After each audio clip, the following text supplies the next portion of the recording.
আল্লাহ রাসূল সাল্লাল্লাহু আলাইহি ওয়াসাল্লাম আবু বকর সিদ্দিককে ডাকতো, আবু বকর যাও বনু কায়নুকা গোত্রে চলে যাও, ইসলামের দাওয়াত দিয়ে আসো, দ্বীনের কথা বলে আসো, যাকাতের কথা বলে আসো, হজের কথা বলে আসো।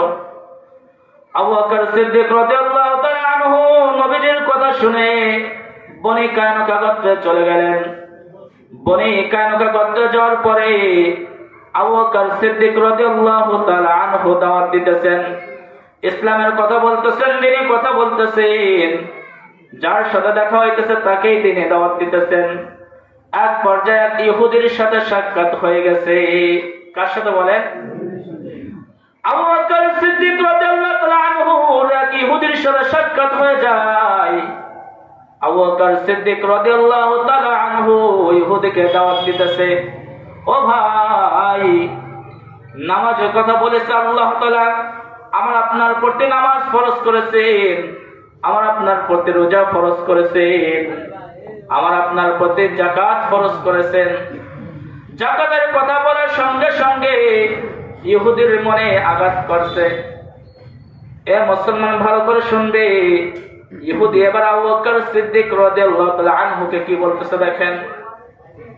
আবু বকর সিদ্দিক রাদিয়াল্লাহু তাআলা আনহুকে বলতেছে, ও আবু বকর, তুমি কেমন ধর্ম পালন করো যে ধর্মের প্রভু, যে ধর্মের আল্লাহ যাকাত চাইতেছে, ধার চাইতেছে, ঋণ চাইতেছে, কি বলতেছে বলেন? ধার চাইতেছে, ঋণ চাইতেছে, যাকাতের কথা যখন নাকি বলছে, এ মুসলমান তোমাদের কাছে জানতে চাই, যাকাত কি ধারের কথা? না, আল্লাহ তাআলা ফরজ করেছেন যাকাত আদায় করতে হবে, নিসাব পরিমাণ সম্পদ হলে যাকাত আদায়ের কথা বলা হয়েছে। যখন নাকি যাকাতের কথা ইহুদিকে বলছে, ইহুদি বলে তোমাদের পূর্ব আমাদের কাছে ঋণ চাইতেছে। আর একটু কথা বাড়িয়ে বলছে, তোমাদের পূর্ব হলো ফকির আর আমরা হইলাম ধনী। বলেন নাউজুবিল্লাহ। ইহুদি কে বলতেছে বলেন, যে তোমরা যে পূর্বর ইবাদত করো, তোমাদের রব হইল কি? ফকির, গরিব, আর আমরা হইল ধনী। এ মুসলমান ভালো করে শুনবে, কার সামনে বলেছে? আবু বকর সিদ্দিক রাদিয়াল্লাহু তাআলা আনহুর কাছে বলতেছে, তোমাদের পূর্ব হইল ফকির আর আমরা হইলাম ধনী। এ মুসলমান, আবু বকর সিদ্দিক রাদিয়াল্লাহু তাআলা আনহুর কাছে যখন এই কথা আসলো, আবু বকর সিদ্দিক রাদিয়াল্লাহু তাআলা আনহু এক সেকেন্ড দেরি করেন নাই, নিজের হাতটা উঠায় ইহুদির গালে এমন ভাবে চড় মেরেছে। কি করছে বলেন? এমন ভাবে ইহুদির গালে চড় মেরেছে, গালটা এবার একেবারে লাল হয়ে গেছে। বলেন না সুবহানাল্লাহ। সুবহান। কার সামনে বলছিল? ফকির। আবু বকরের সামনে বলছিল ফকির। এ মুসলমান, আবু বকর যখন নাকি চড় মেরে দিল, ইহুদি এবার চিন্তা ভাবনা করা শুরু করলেন, আমাকে আবু বকর চড় মেরেছেন, বিচার তো অবশ্যই হওয়া যায়। এবার আবু বকর চলে আসলেন। ইহুদি এবার আল্লাহর রাসূলের কাছে চলে আসলেন। কার কাছে আসলেন বলেন? ইহুদি এবার আল্লাহর রাসূলের কাছে এসে বলে, ইয়া রাসূলুল্লাহ, ইয়া হাবিবাল্লাহ, আপনার সাহাবী আবু বকর দেখেন, আমার মুখের দিকে তাকিয়ে দেখেন, আমাকে মেরে কি করেছে। এবার আল্লাহর রাসূল আবু বকরকে দেখে বলে, ও ইহুদি, ঠিক করে বলো তোমাকে কে মেরেছে? আমার আবু বকর তো এমন লোক না যে তোমাকে আঘাত করবে। কে বলতেছে? আল্লাহর রাসূল বলতেছে যে আমার আবু বকর তেমন না যে তোমাকে আঘাত করবে। রাসূল কারীম সাল্লাল্লাহু আলাইহি ওয়াসাল্লাম বলেন, আমার আবু বকর হলো আরহামু উম্মতি বি উম্মতি আবু বকর। কে বলতেছে? রাসূল কারীম সাল্লাল্লাহু আলাইহি ওয়াসাল্লাম বলে, আমার আবু বকর হলো উম্মতের ভিতরে সবচাইতে নরম দিল ওয়ালা সাহেবনা। সুবহানাল্লাহ। কে বলতেছে বলেন?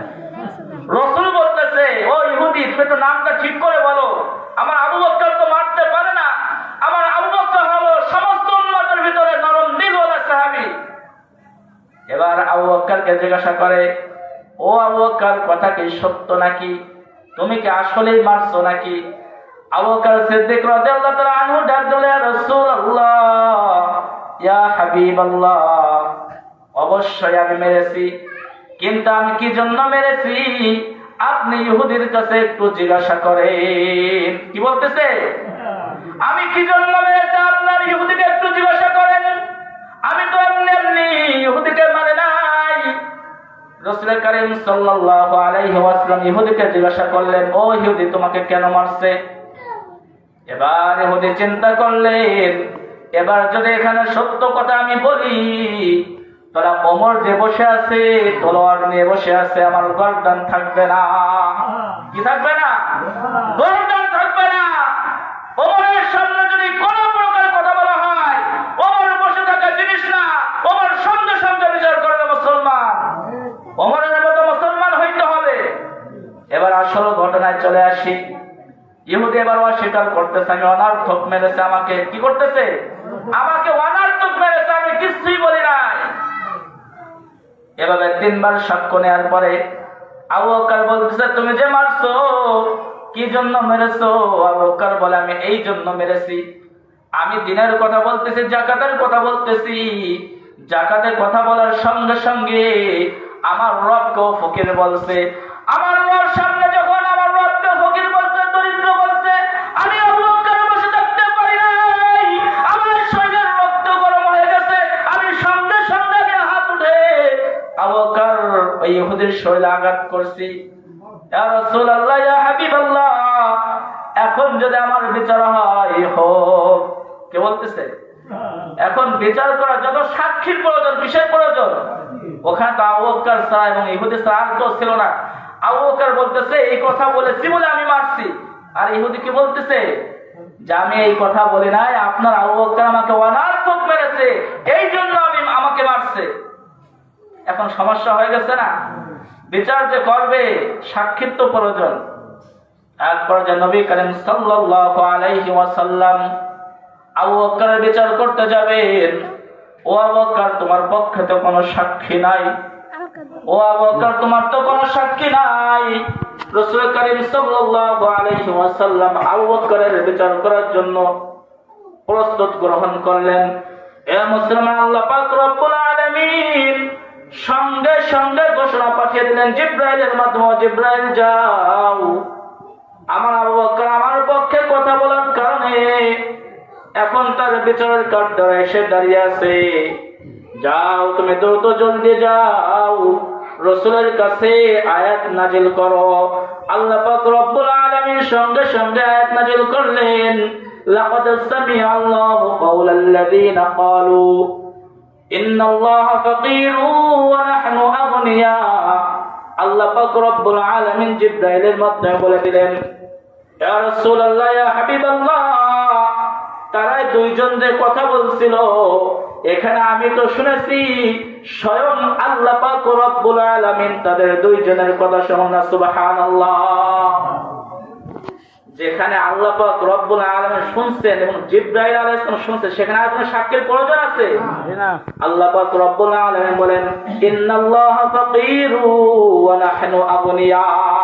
ইহুদি বলেছে, নিশ্চয়ই আপনার আল্লাহ প্রভু, আপনার প্রভু হলো ফকির, ওয়া নাহনু আগনিয়া, এবং আমরা হইলাম ধনী। কে বলছিল? স্বয়ং আল্লাহ তাআলা সাক্ষী দিচ্ছে।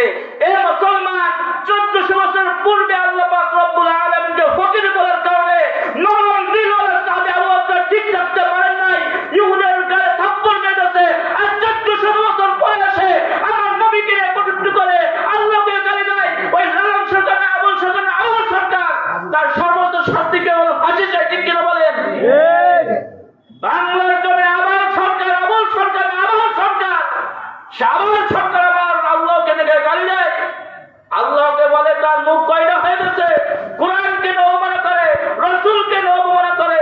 আর আমরা মুসলমান বসে আছি, কাল কিয়ামতের মাঠ জিজ্ঞাসা করে, ও জঙ্গির মরে মুসলমান তোমরা কিভাবে বসেছিলা?